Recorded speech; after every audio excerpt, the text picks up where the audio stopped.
All right, welcome back. We are doing another pelvis class in this pelvis class series in Operation Human First.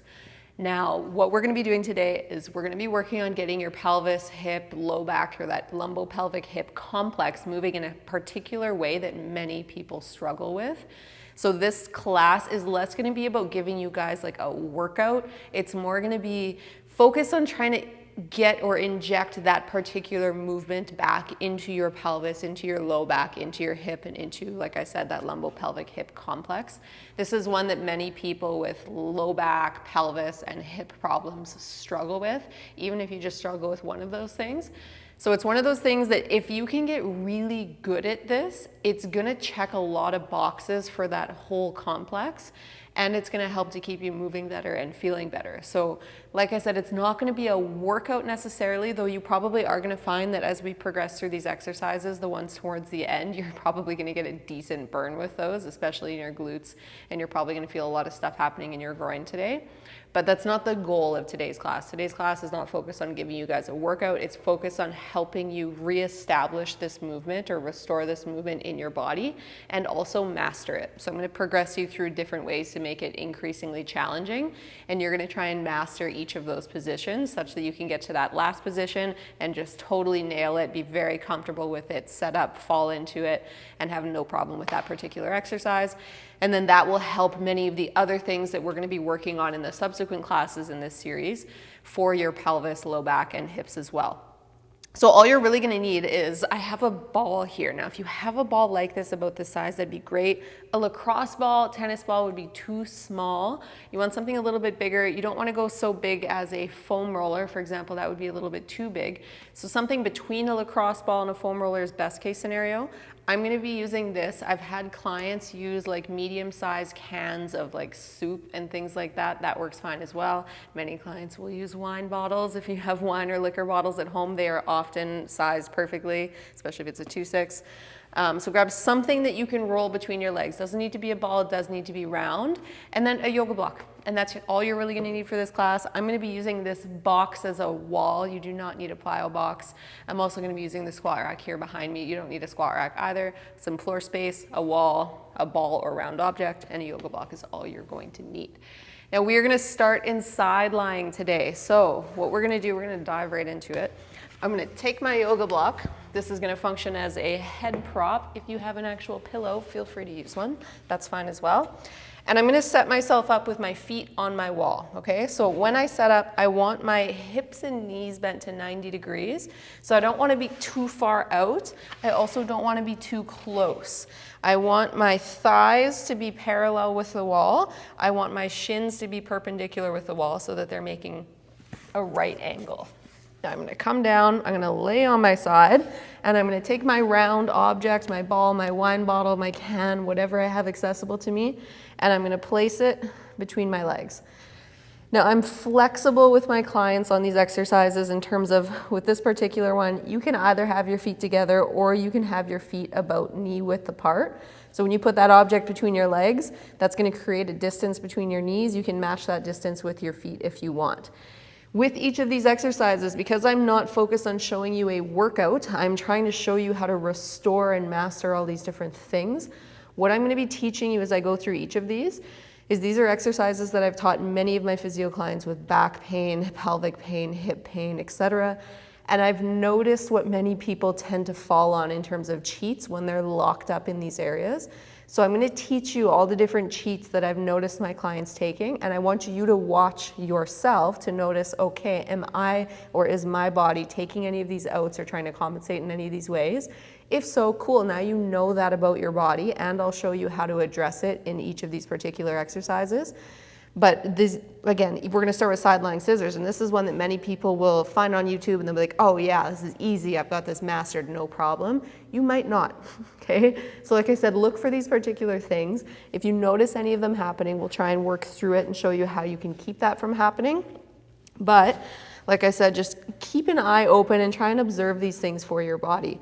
Now when I teach this exercise, I'm a little bit different when I teach it. Like I said, I'm a little bit flexible with your foot position, but what I also like to have people do is take their opposite or top side hand, place it on the ground in front of them, and then gently reach their elbow towards their knee to protract their top shoulder blade. That's gonna help to keep their upper spine from wanting to extend on them. I don't want you using your back in this exercise.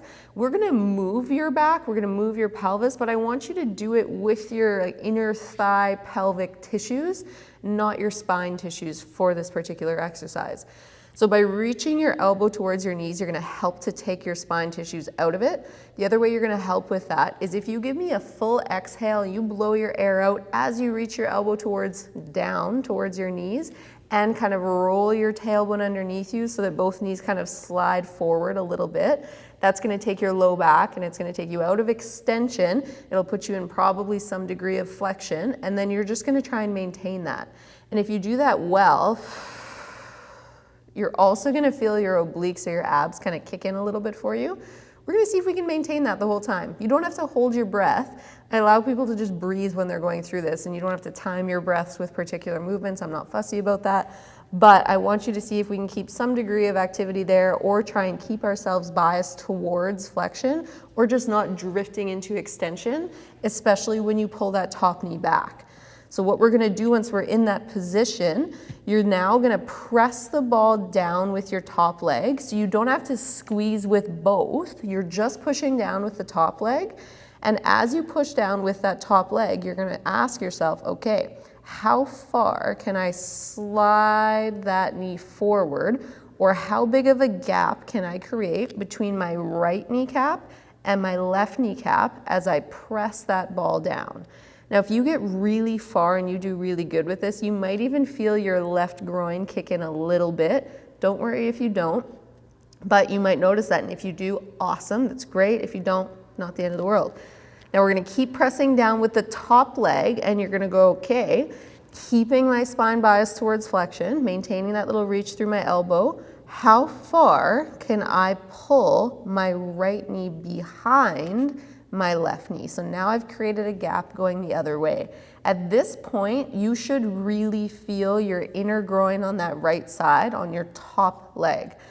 So when you come back, if you maintain the pressure down and you pull that knee back as far as you can without using your spine, you should feel your groin. If you don't, what you might be feeling is either your back or your outer hip. If you're noticing that, okay, your body is trying to cheat around this, and here's what I want you to do. Stay where you are, but go, okay, in this position, if I exhale again, I reach my elbow towards my knees and I try and tuck my pelvis a little more, does that take me out of my hip? If no, okay, if I push down on that ball a little more, so apply a little bit more pressure down with your knees, staying in that slightly flexed position, and then see if I can pull back a little bit more, then do I find it. Usually when you find yourself drifting to your outer hip or your back, you've either started to drift into spine extension, or you've lost a fair degree of that pressure down into the ball on your pullback. And if you restore both of those things, often it's gonna bring you back into your groin. And if you're one of those people that likes to drift into their back and drift into their outer hip as they go through this motion, you need to make sure that on that pull back, you really try to maintain that pressure down through the ball as you pull back, and you maintain that little reach with your elbow and little tuck of your pelvis so that when you pull back, you don't slip into your back or your outer hip, and you try and keep as much of that work as you can in your groin. Now, all you're really gonna do here is you're gonna maintain that pressure down through the ball, and you're just gonna keep slowly transitioning forward. How big of a gap can I create between my kneecaps with my right knee coming forward? And then throw it in reverse and go, okay, how big of a gap can I create between my left and right kneecap when you look down at them, when you pull it back? And you're trying to make sure that on every rep, as you start to transition to pulling your top knee back, that when you come back, you feel your groin doing the work. And like I said, as you really start to loosen things up and as you start to get things moving in there, you may also find that even though you're mostly just pushing down with your top leg and not necessarily squeezing with the bottom leg, that when you drive that right knee forward as far as you can, you may even start to feel your bottom groin kick in a little bit. Not necessarily to the same degree that you feel the top side when you pull back, but you might feel it a little bit. Now, just as a reference, what you're actually doing here, because you might be wondering what the heck is happening, am I just moving my hips, am I just moving my low back? This is a pelvis class, so I'm gonna bring your attention to your pelvis.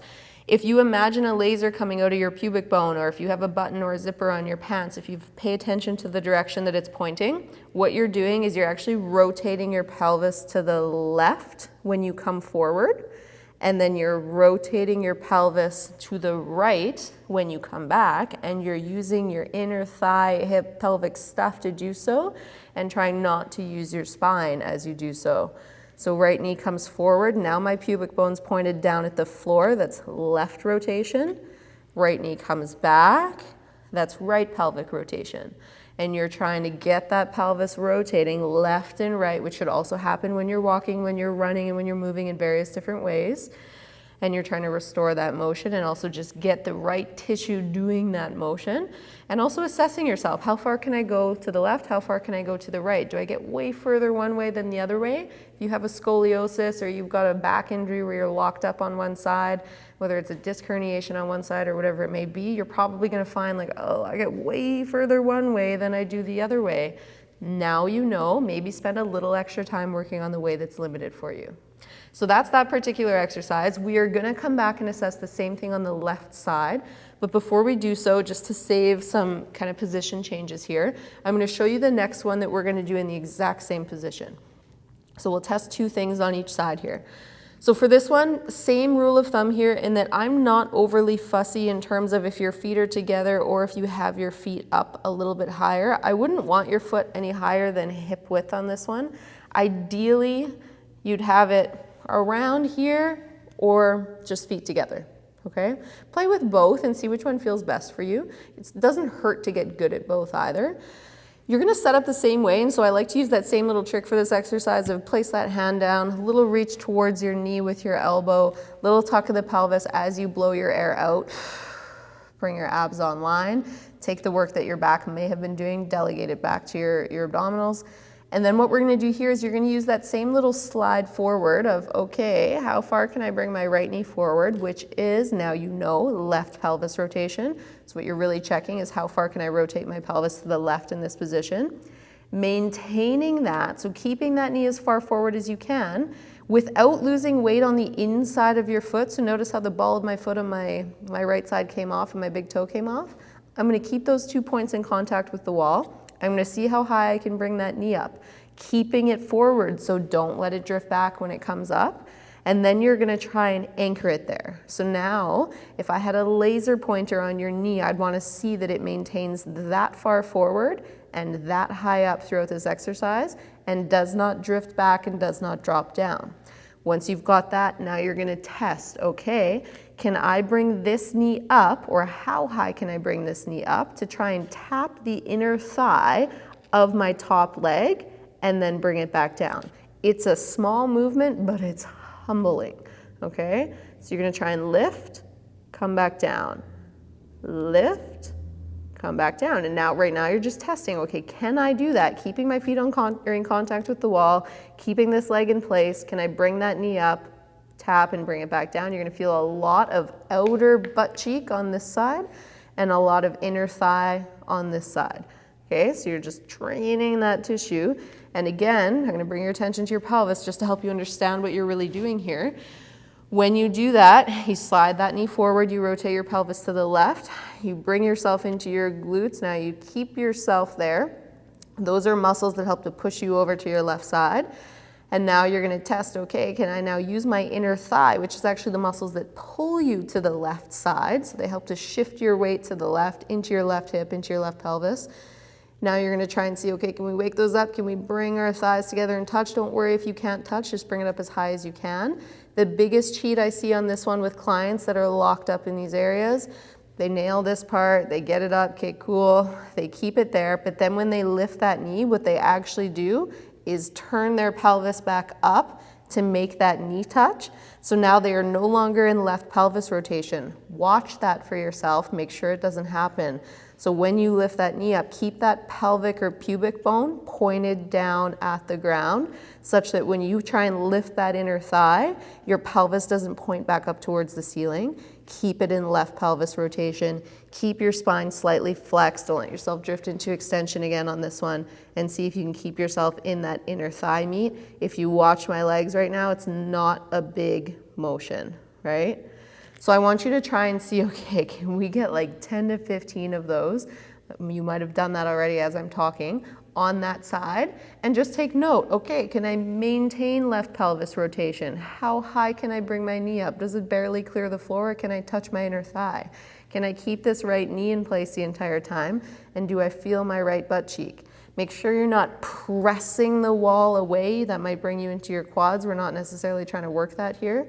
Your emphasis is on keeping it forward, keeping it kind of spun out a little bit, only as far as you can without losing the inside of your foot, and then you should feel a lot of butt cheek on that side. So now you should have learned a little bit about what's going on with your body already. We're now going to take that, we're going to test both of those things on the other side and see what we've got going on there. All right, so we're getting set up on our right side now. So now we've got our left side on top.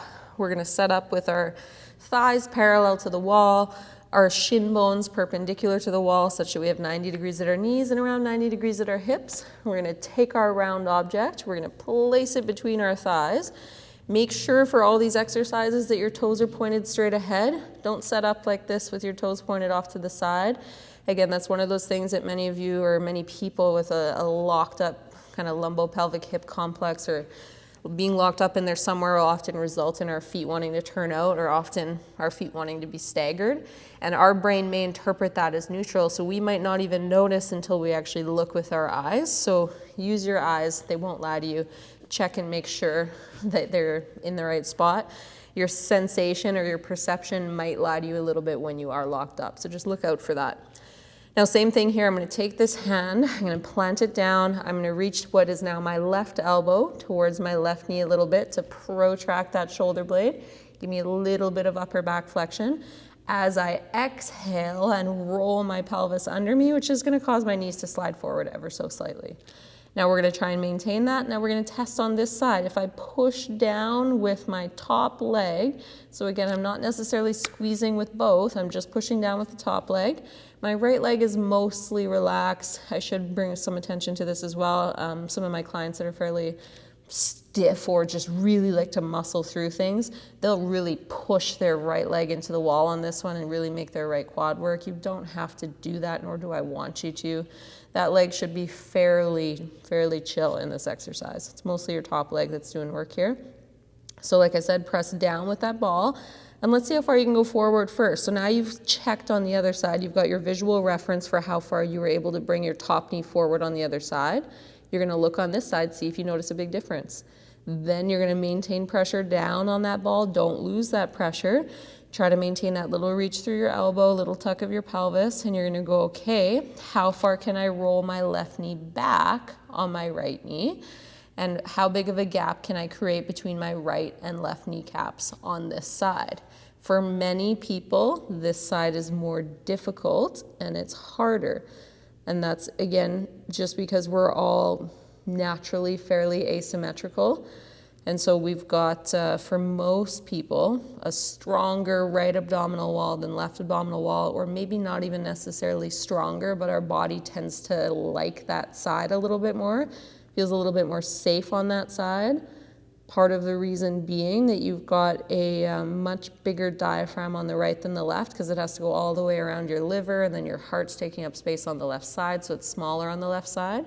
And that's one of our big stability, core, breathing, postural muscles, etc. So if your liver's on your right, which, believe it or not, it isn't for everybody. There's a small percentage of people that it's actually your organs are reversed and they're on the other side.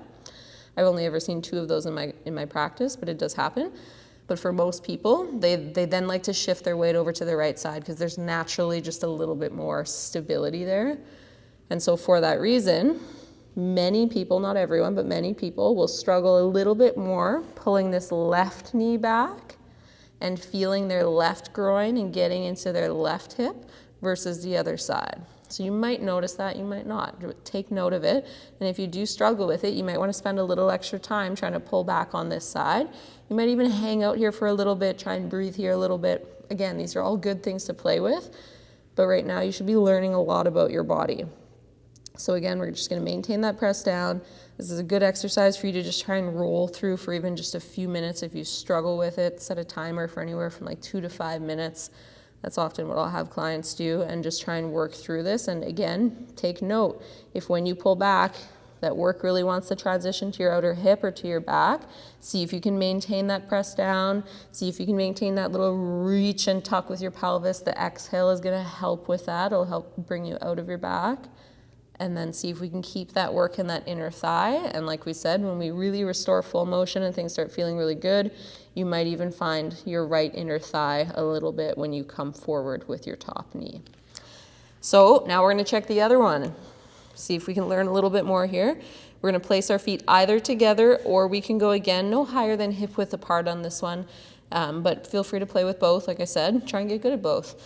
Do that same little reach, tuck through your pelvis, exhale through your mouth. So we're kind of biased towards spine flexion. Then we're going to do that same little slide forward with our left knee now, without losing the inside of our left foot on the wall. We're going to see how high we can bring that knee up, and at that point you should feel your outer glutes. If you don't, you've probably either lost the tuck of your pelvis and or lost that knee forward.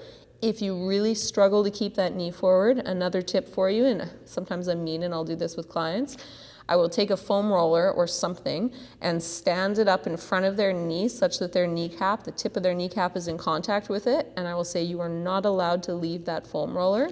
That keeps them in right pelvis rotation, which keeps them in their butt cheek.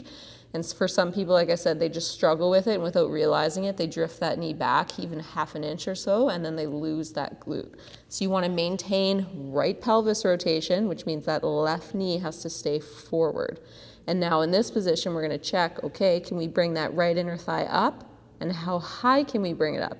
Can we get it up to tap that inner thigh? Which, bear in mind, is going to be easier if you can only get your knee this high, right? But you're just going to bring it up as high as you can and monitor that pelvis. So make sure your pelvis, when you try and bring that knee up, again, isn't coming up with you, because that's not you lifting that knee or adducting that leg. That's you spinning and rotating to get that up. We want to keep you in right pelvis rotation the whole time, and we want to get these guys working in right pelvis rotation, and that's important. And you're going to give me about 10 to 15 of those, nice and slow. Don't bring it up and then drop it down on me. You want to keep it slow and controlled. And like I said at the start of this class, it's not about just getting a hard workout in. This class is more about going, okay, can we do these things? And also, can we start to master them? So if we struggle with them, let's try and get a little bit better at them, and let's get you as good at this as we can. And I want you to look out for those little cheats that, like I said, I've been pointing out that I just see in a lot of clients that are kind of struggling with these things or have hip, low back, or pelvis problems. So that's that exercise. Now we're going to take those things that we just worked on, and you're going to apply it in a slightly more challenging position, and this is where our yoga block's going to serve a new purpose for us. So what I'm going to do is I'm going to take my yoga block and I'm going to place it underneath one of my knees. Okay? You have the option of using your ball on this one. It is not a requirement, but some people find it to be a helpful tool. Other people do better without it. Again, I'm not super fussy with this. But I will say that if you're struggling on that first exercise to really feel your groin, you're probably going to want to use this. If you had no problem with the groin element and it was more about getting your glute involved, you might not necessarily need this. But again, I encourage you to try it with and without. So I'm going to set up on my yoga block, and I'm going to place one knee under that yoga block. And you know what? Let's put this under our right side. We'll go right side first. We'll keep it fairly consistent. So yoga block underneath your right knee. Your ball would then go in between your thighs. And when you set up, you can play with a few things here. So you can play with having your thigh vertical versus having your thigh leaned out a little bit. Again, it's something I'm not super fussy with. For some people, they're going to feel their glutes a little bit more when they're shifted out. This is, again, kind of like I said with the foot position. I'd encourage you to get good at both. Okay, so don't necessarily think that you have to do it one particular way. We can do it both ways. So you're going to set up with that thigh vertical to start, and then experiment on future sets with it leaned out to the side. You're going to place your ball between your legs. Now I'm going to give you a side view because you're probably going to see this better. So once you get that set up, the other thing I also want you to bear in mind is that people that are fairly locked up, one of the things that I'll see in terms of cheats they'll want to do is they'll want to come way back here. I want you to try to keep yourself fairly vertical in terms of your thigh position as well, going this way. And if we have wrist problems, feel free to take towels and place it, or a rolled up towel and place it underneath the heel of your hand, or you can go up onto your fists. Now in this position, all we're gonna do is I'm gonna ask you to give me that same little kind of exhale and push between your shoulder blades. There we go. And then we're just gonna maintain that. You're gonna maintain a little squeeze on your ball with both sides this time. And you're gonna kind of see how far you can drop your left knee to the floor, okay, without your thigh bone going with you. So if your thigh bone goes with you and starts to point the other way, of course you can bring that knee down. But I want your right thigh bone to stay as is as you reach that left knee down. And then you're gonna go the opposite way. And if you watch that left knee, you're gonna go, okay, can I bring that left knee above my right kneecap or above my yoga block? How high can I get it? You can also think about even trying to press your right kneecap into your block as you pull your left knee up, maintaining some pressure on that ball. So if as you pull up, you keep a little squeeze on that ball, you should feel your left groin kick in. And if you kind of gently press your right knee into the block, you should feel your right glute. Then when you come down, keeping a little squeeze on that ball, as you keep that squeeze, when you come down with that left knee, you might feel your right groin kick in, and you might even feel yourself stretching in your right glute. So your right glute might actually feel like it's burning a little bit or kind of working on both ends. It's lengthening and being loaded at the bottom at length, and your right groin is helping to get you there. So again, when you come up, that left side, if your left knee is coming up, you should feel your left groin, and as you press your right knee into the block, you should feel your right glute. And when you come down, you're gonna feel your right groin, and you're gonna feel your right outer hip stretching. And I want you to just work your way back and forth, and try not to let yourself slip into spine extension. Maintain that little press through your shoulder blades. Try not to let yourself drift back. If you do, you can use that same foam roller trick, but this time put the foam roller behind your bum and keep your feet in contact with the floor. So you don't have to lift that whole leg up like you're doing the fire hydrant drill or anything like that. Keep your toes down. Just try and draw your knee up and then just work your way through that motion. It's just like the side lying scissors, but now you're working a little bit harder and you're having to integrate in what's happening on the other side a little bit as well. Now we're gonna take that same block, we're gonna flip it over to the other side, and I am gonna fight with my hair a little bit. And we'll do the exact same thing on this side, and you'll test on this side. Okay, is it any easier on this side? So for this first round, when you're just introducing yourself to it, like I said, start with a fairly vertical thigh, place that ball between your legs, give me a little exhale press, and then we're gonna drive the right knee down, which will bring us into a stretch in that left hip if we can get into this really well. And then you're gonna pull that right knee up as high as you can. See how big of a gap you can create between your kneecaps, but don't let yourself lean out to the side or twist when you do it, okay? So if you watch your thigh bone of your left leg, it should stay in the same orientation the entire time in terms of whether when you're looking at it, if it's straight up and down or leans slightly to the outside. You're allowed to play with both, especially if you're really struggling to feel a stretch in your outer hip. If when you bring your right knee down like this, you're like, Alex, I don't feel a damn thing in my left outer hip. Just lean to the left with your hips a little bit, and that should bring that left hip in a little bit more. Maintain that press between your shoulder blades and see if you can just pass this work from groin to groin. So you should feel left groin at the bottom. When you pull that right knee up, you should feel your right groin. And like I said, you're kind of passing work back and forth between your left groin and between your right groin, and you're using that stuff to get your low back, pelvis, and hips moving, and just working your way through that motion. And like I said, trying to master it in this position. And once you get really good at it there, and doing it straight up and down is no problem, you can then take the thigh that's up on the block and you can start leaning it to the outside a little bit. So then instead of having that thigh bone straight up and down, it'll be leaned out ever so slightly, which will bring you into more of a stretch in your outer hip. Now, we're gonna move on to a more challenging position. So now we're going to take what you just did and go, okay, can we apply it in standing? And can you apply it when your pelvis is actually back in space or in a slight hip hinge position? So this is my favorite drill. Honestly, just probably as a whole lately.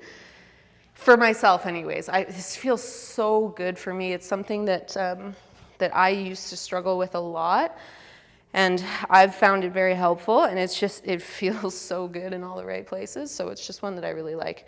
Now, you can take a ball like this. For some people, it'll actually feel better when we're up and standing and have a slightly bigger ball, and that's fine too. You can actually do this without a ball as well. Okay, so play with it. You get a little bit more freedom when you come up and do this one in standing. Bear in mind that something smaller than this still would not go great. So we're going to set you up in a hip hinge position. I'm going to give you guys two different views. The front view, I'm going to use my squat rack here. I'm going to set myself up in front of a wall again. In terms of figuring out how far I want to be from the wall, if when I put my right foot up with my knee around, doesn't have to be perfect, around 90 degrees, if I look down at my right knee is this far forward, I am going to set up my left foot to match that. So if when I set up and I put that knee back, my right knee's here, but my left knee's way up here, I'm probably too far forward with my front leg. So I'm going to bring it back, and the way I like to set this up is such that when I look down at my two kneecaps, they are almost in line. Then I take my ball and I place it between my legs, and then what I'm going to do is I'm going to sit myself back into a hip hinge. Notice how I didn't just hinge forward and pitch myself forward like this. If you watch or put a laser pointer on my hip bone, it's gonna move back, okay, towards the pole behind me or the wall behind me. And once I do that, I'm then gonna monitor my weight on my left foot. I don't want all your weight going to the outside of your foot. I don't want it all going to the inside of your foot. I don't want it all going into the ball of your foot. I don't want all of it in your heel. I want you to stay fairly balanced and see if you can kind of maintain a semi-even distribution of your weight from the outside of your foot to the inside and from the front to the back. And then in that position, you're going to do that exact same drill that we've just been working on in various different positions on the ground there, but now you're going to apply it here in standing. And you're going to go, okay, keeping a little squeeze on that ball, keeping my hips back in space. How far can I pull my right knee up? And if you want to hang on to something somewhere for balance, you absolutely can, especially as you're first getting good at this. Don't feel like you have to set up hands free. I don't want balance to be a limiting factor. So see how far you can pull your right knee up. And again, you can think about kind of pushing your left foot into the floor as you do so, as you try and drag your right knee up. If this works really well for you, you're going to feel your right inner thigh working and your left outer glute working as well, and it might be burning. And then you're going to go the other way and you're going to go, okay, how far can I drop my right knee down, which is pulling yourself into left pelvis rotation. And then you should feel your left inner thigh working and your left outer hip stretching. You might also feel like it's burning. And now you're just going to slowly make your way through that same thing that you've been doing in those other positions. For me, with my upper body, I like to be fairly relaxed, fairly chill when I go through this. Let my shoulder blades protract a little bit. Don't feel like you need to be very rigid, very stiff. You're just trying to inject some motion through your low back and hips. Turn your pelvis to the left. Turn your pelvis to the right. See if you could pass the work to your left groin, left hip, and then push that foot through the floor as you pull your other thigh up. See if you can pass that work back to your right inner thigh. And then you would do the same thing, of course, on the other side, which we'll do as well. But let's say I'm going to give you guys a front view for this one. So we're going to set up on this side. I'm going to check with my knee, okay, if I put my right knee around 90 degrees on that pole, my kneecap ends about there, so I'm going to set my front foot up such that my right kneecap kind of matches that. We'll go a little further forward. Actually, you know what, let's do this back here. Give you guys a bit of a more square on view. Okay, this is awkward with that board on the wall, but we'll make it work. Now, same thing here. I'm going to sit back with my hips, and then all I'm going to do here is keeping a little squeeze on that ball. I'm actually going to bring this back foot back a little bit more. I don't want your right knee to be totally straight, so that's why I didn't love that. I want to keep a little bend in my front knee. I love when my front shin is angled forward just ever so slightly. And then from here, keeping your hips back, you're gonna go, okay, how far can I drive my left knee down, turning my pelvis to the right? And then how far can I pull my left knee up, seeing if I can get some work in that left inner thigh, and then back down again. So rotate down, that's pelvis rotating to the right. Press through your right foot, turn your pelvis to the left side, pull that left knee up as high as you can. Should feel left inner thigh working. As you come down and pull yourself over to the right side, you should feel right inner thigh working. And you're just working your way one way, and then back the other way. In a perfect world, we get a nice stretch in that outer hip as you kind of sink down with the opposite leg.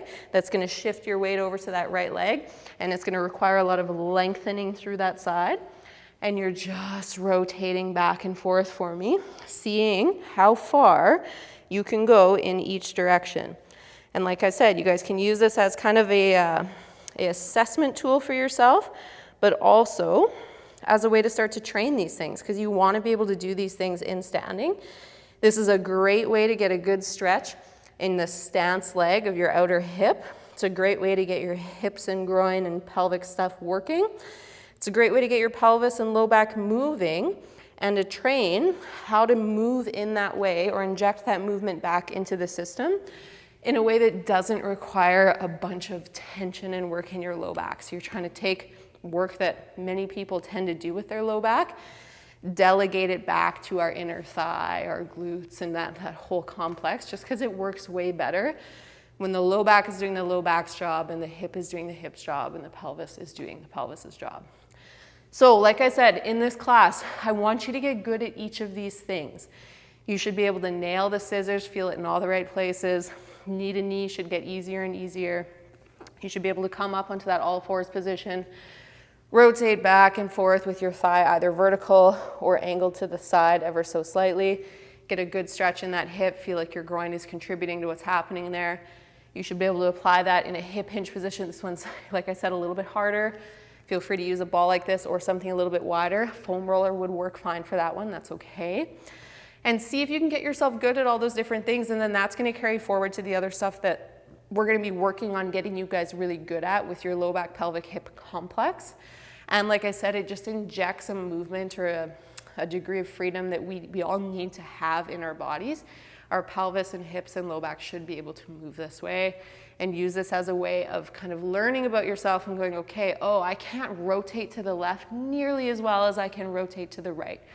Now I also have some tools to help to get myself rotating to the left. So when I go to that left side in each of these exercises, I'm gonna add a little pause, or I'm gonna do a few extra reps that way, or I'm gonna try and focus on that a little bit more. Use it as a way to learn about your body and start to work on restoring those things. And as always, if you guys have any questions, do not hesitate to reach out. I'm always one message away. Take care, and we will see you in the next one.